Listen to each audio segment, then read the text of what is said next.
Back in public school in grade 8, I think, we were on a trip to a place called Durham Forest. A very nice place, located in a largely forested area. Abyss should be by the name. We were there for 2 days, and it was my whole class, so it was wild. Anyway, it was the night before we had to go home, so the counselors put together a big fire for us. Forgot to mention that it was mid-December in this time. Halfway through the fire, I've got to go through the washroom, and so does the other dude. Now, the road from the fire to the cabin is kinda long. Forest on one side, little man-made climbing structures with odd groups of trees here and there.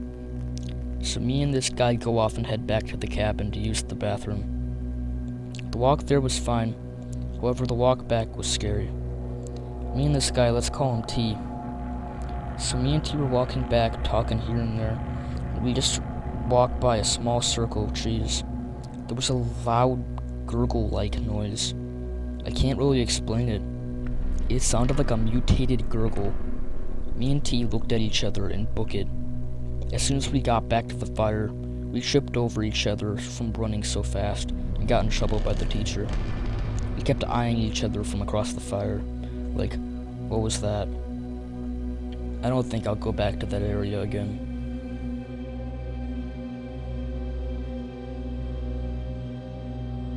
Me and my friends were walking deeper and deeper into the woods, searching for a place to set up our tents, while the rest of our things were in the car. After unpacking everything, we decided to make a fire and roast marshmallows, normal camping things. My two friends Derek and Jordan, who were the two strongest guys, one at the end and one leading us through the woods, were for a walk. We've all heard those scary stories about camping in the woods and a murderer on the loose, so we weren't very scared. We should have been. We heard a noise in the bushes. My friend Sally jumped a bit, but we just laughed at her for thinking an animal was inside the bushes was scary. I was ready for what was next. It sounded like a drunk old man, but definitely didn't look like one. He looked like a dog. I definitely wasn't ready for that. I'm trying not to get ahead of myself, but I can still believe what I seen. Anyway, it sounded like he was saying Derek. Derek, who was in front of us, sounded a little scared. In a shaky voice, he said, "Leave us alone." He pulled out his knife. Then we heard he wasn't saying Derek. He was saying death. We were paralyzed in fear. We wanted to run, but we couldn't. He ran faster, and he grew larger and larger. We ran. He kept saying death over and over again, his voice getting deeper and deeper. My friend who had asthma slowed down, then she fell. Jonathan ran back to pick her up. We finally got to the car and drove off. I'm never going camping in the woods again.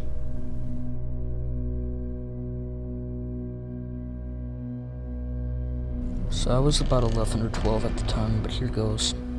Me and my brother, my stepdad, and stepdad's girlfriend. Real quick, I'm gonna give these guys names. So stepdad will be Justin, brother will be Josh, and the girl will be Ashley. But anyway, the night goes on. We screw around a bit and we gather around the fire, and now it's time for scary stories. So these stories were weird, but one really screwed. So we were there and we were going to go to bed, but I was scared. But it was around 11 p.m. and I was laying there, and all of a sudden I hear weird squeaking sounds, and I didn't know what was going on. It just goes on, and I start to see a silhouette outside my tent. We left the fire going, but I just stare as it walks closer. But I knew it was a person who was there, and I told myself it was an animal. So it creeps closer and closer until it's about arm's reach, and me and my brother didn't put the covers over our tents so I could see out the top. It takes one step closer and whispers, "What's the code to the safe?" And I was terrified. I didn't scream though, and he just walks off. The next morning we found a dead raccoon and a lot of blood on a tree next to our site. It was honestly the scariest thing I've ever experienced.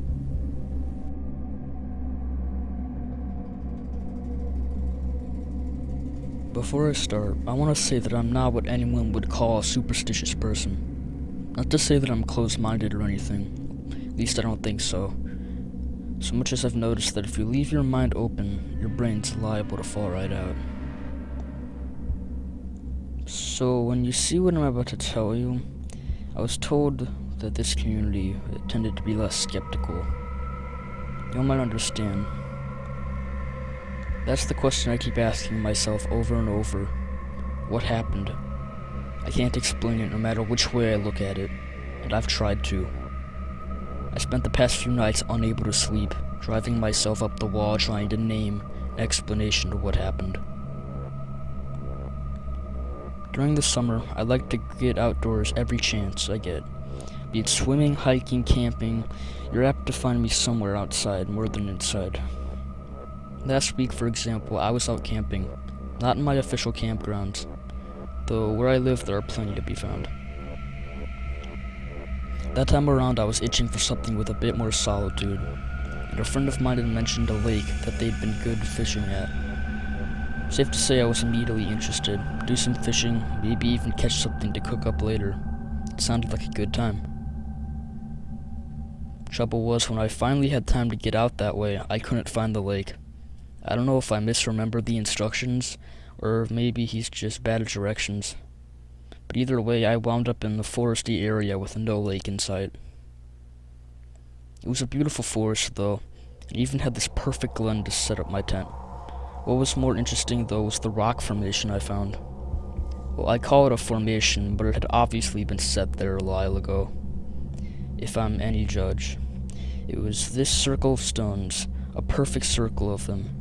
And just a few steps beyond the circle was a large stone, I'd say 3 feet high maybe, and around 2 feet wide. It was dipped slightly in the center, almost looking like it was just waiting for someone to sit down on it. You probably can guess what happened next, right? Of course I sat in it, who wouldn't? It was just so weird and kind of funny at the time to find it there, just waiting for a butt to introduce itself. So I plunked myself down right there and almost immediately felt uncomfortable. I'm not talking like it was an uncomfy chair. No, when I say uncomfortable, I mean I felt like I was a kid caught with her hand in the cookie jar. Like I'd just done something very, very bad and the adults had looked in at just the right time to see it. There was no reason for me to feel this way though, and being my stubborn self I tried to ignore. Sat there a few seconds longer just to be spiteful to the odd sensation before hopping right back up. Now I was suddenly creeped out, of course, but nothing at all. Nothing happened, or so I told myself. But because I had a tent that needed setting up, and right there, just a few feet away from those stones, was the perfect spot.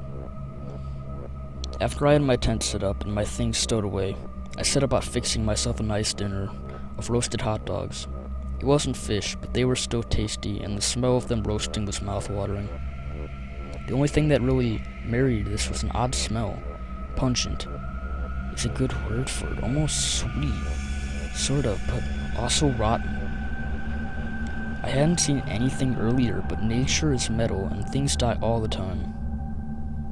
What puzzled me was the way the scent seemed to travel. I know that sentence makes no sense. But when I say that, I mean, say one moment it would be coming from the east, but then a few minutes later it'd be coming from the north. Sometimes it smelled stronger, sometimes fainter, and it always seemed it was coming from different areas. I brushed that riddle off as nothing more than a trick of the breeze, even though there hadn't really been any kind of breeze that evening, and continued on with my night and my meal. It goes without saying that eating supper was a bit less than pleasant that night. I turned in early that night. I wanted to explore the area in the morning, see what else I could discover while I was out here, but I didn't get to sleep immediately. It was too quiet. I'm a city girl, and all the lack of sirens is spooking me. I just mean it was very silent. There weren't any crickets, owls, and nothing was making a sound, and it was more than a bit unnerving. Eventually, I finally got to sleep. I guessed it must have been around 1 or 2 in the morning. Instead of a good night's rest, what I got was some of the freakiest, most vivid nightmares I've ever had the misfortune of experiencing. They were like a parade of weird and horrible and while I can't recall them all, one of them was seared into my brain. I doubt I'll ever manage to forget it. In the dream, I was standing outside my tent, close to those odd stones. I say I was, but I was more like I was a different person, an observer, I guess. Anyway, I was standing there, staring at my tent, until movement within the circles caught my eye. There were 3 women standing there. I don't think they'd been there before, but in the dream, I didn't seem terribly important. They were there, and that was just terrible somehow. Those 3 women, though, they stood in a line.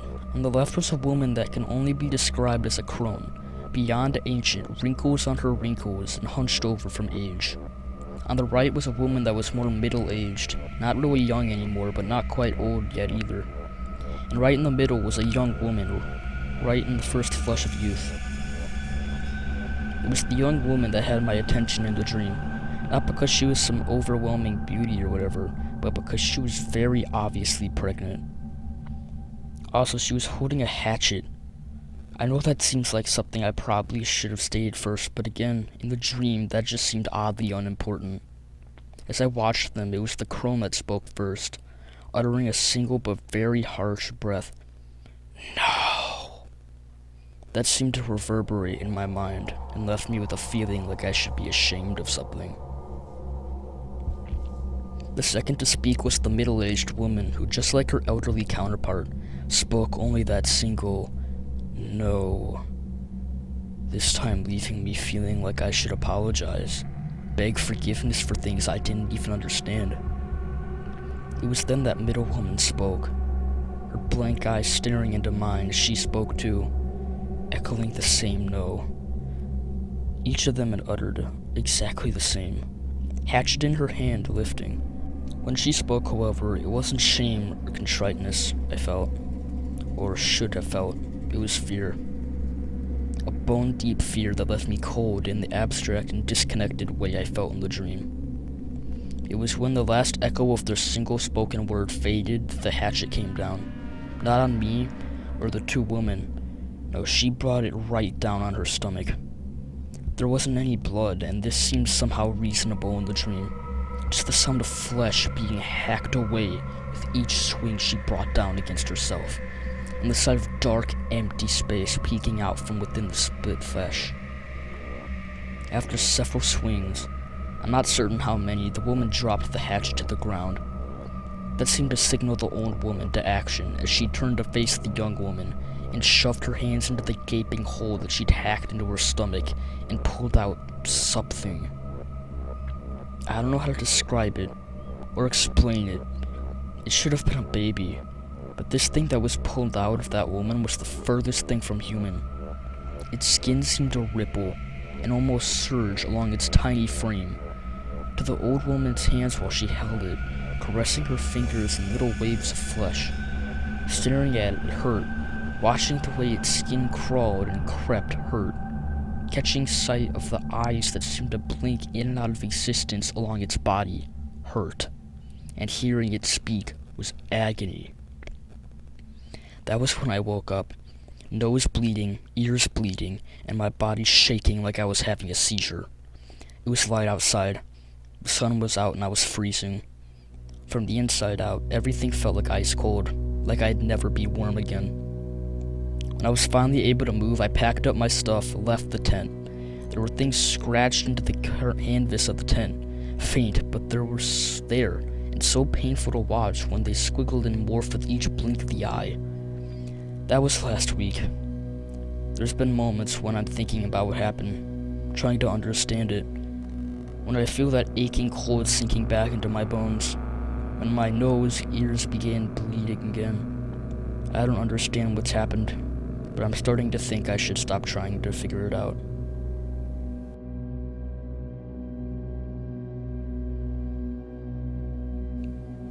I live in Minnesota, and I'm a pilot. In 2017, I had some time off from flying and decided to go camping in a nearby state park. I planned to stay there for 2 nights, so I packed 2 changes of clothes, a flashlight, 10 bottles of water, peanut butter, jelly, dinner rolls, cereal, and for protection an AR-15. For those in the comments, of course I stayed in a tent. Day 1 of the camp out was pretty normal. Nothing suspicious or anything like that. I ate my dinner, 2 hot dogs, then went to sleep in my tent. That night, I woke up when it was still dark. I checked my watch. It was 1:09 in the morning. Something had woken me up. I felt a silent threat pass over me. I grabbed my gun and headed outside my tent. As soon as I got out, I saw a tall, lanky man looking right at me from the other side of the campsite. My gun was behind my back, so he wouldn't be suspicious.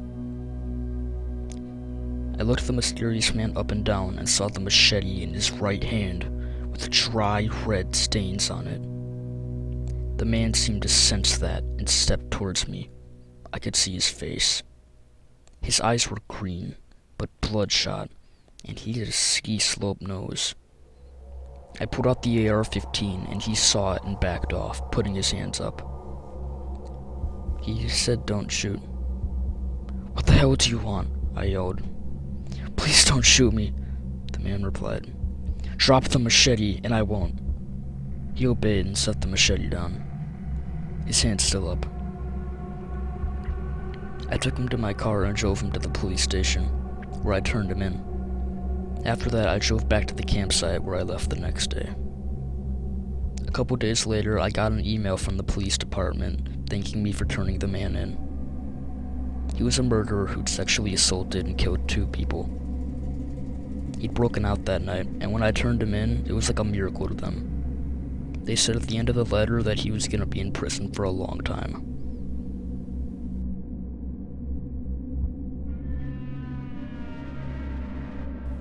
This might take a while to set up. So, in 2015 or 2016, my dad took over this restaurant at the campground called Viking Lake. It was a charming little place. It was right on the shore of the lake, and people would come and go whenever. It would be for fishing supplies, ice cream, or food. Anyways, we met this guy there. I'll call him Steve. We liked Steve. He was a hard worker and always helped us with anything. So long story short, he slept in a camper every night at the campground as he had no home. So this restaurant thing never really worked out. It was too expensive for my dad to pay every week. So we packed everything and went back home for good. I don't mind, as we had to drive an hour there and then an hour back home every day. But since we didn't own the property anymore, Steve couldn't just stay on the campground all the time with his camper. So we said he could live in our acreage in his camper. So this guy became like my brother. Every night I would walk out to his camper. We had a Wi-Fi extender, so he had Wi-Fi in there. We would play PS4 or sometimes just watch TV. His camper was probably 50 feet away from the door leading to the backyard area. His camper was situated almost in the end of our property, so it was a short walk. Anyways, one night I was walking out there, and it was pitch black except for the light coming out of the animal pens, and I heard footsteps in the woods. The woods were basically 20 steps from the left of the back door. And bear in mind, the camper was basically just a super long narrow path to the camper. So I was walking, and I hear footsteps, and I look. It wasn't just something that I heard, because all of my goats were looking into the woods with me. It was definitely the footsteps of some kind of bipedal creature. I said hello, and the footsteps got louder and closer to me. I ran back to the door, but before I walked in, I turned around and said, Who's there? I heard a really low, weird pitched growl come from the woods, and I just ran. An hour later, Steve texted me and asked why I haven't been out there yet. I told him I heard some things, and he was pretty freaked out. He basically mocked me and told me I'm hearing things. Basically, he was trying to get me to show him I'm wrong. Anyway, I eventually give in and walk all the way out to the camper, no problems with the flashlight. We game for a while, and I leave the camper, and I'm on my way back to the house. Next thing I know, I hear these loud footsteps again, crunching up leaves and sticks. I turn the flashlight on and look everywhere, but I don't see anything. I eventually hear something way up high in this huge tree. It sounded like a woodpecker. but it was hitting the tree in a very slow rhythm. It was getting louder and louder. I said hello. Right when I said it, the noises just go rapid fire, as if someone or something was just hitting the tree as fast as it could with a fist. I aim my flashlight towards the noise, and it stops. Then I see an extremely pale, skinny arm worm its way around the tree as if it was trying to hold on to it. I don't know how I didn't run after this part, but instead I walked a little bit up to try to see what was behind the trunk so far up. Whatever it was peeks its head around, and I never ran so hard in my life. That's the story, but I can kind of explain what I saw. It was a somewhat tall creature, extremely pale, completely black eyes. Its limbs were long and skinny, and I remember how all the limbs looked twisted around and mangled, like it had been run over a bunch of times with a semi. Biggest scare I had in my life. I literally thought I saw the rake.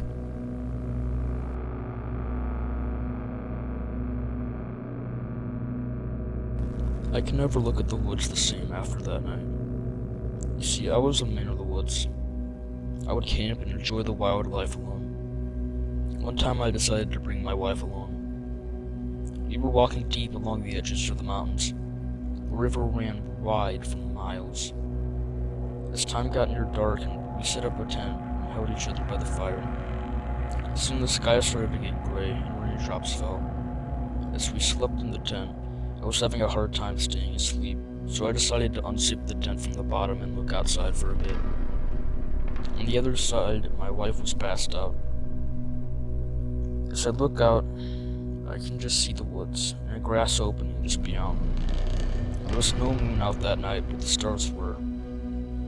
For a while, things seemed normal, until I could see some sort of thing dragging a deer with its insides hanging out of its stomach. This thing looked to be tall and was skinny and hairy. Its arms were long, and its claws swung to its waist as it dragged the deer. It looked like a wolf walking like a dog man or something. It was hideous. Its mouth was naturally open, showing its nasty, sharp teeth.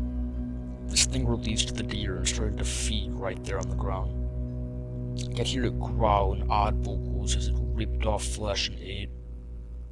It then took up its green eyes and looked at me, peeking around in the corner. Not moving, just staring at me. Then it slowly stepped back and faded near the dark woods. I remained in fear and questions all night, wondering if it were going to come back, but it never did. Finally morning came and I rushed us out of the woods. My wife knew something was wrong, because I never got scared. We made it out, and I haven't been back to the woods since. My wife has no idea what we saw that night, and I will never tell her. What really gets me is I was just about to go outside and walk for a moment that night. I wonder how things would have played out if it had seen me, or even have gone to get my wife while I was gone. I'll never camp again now.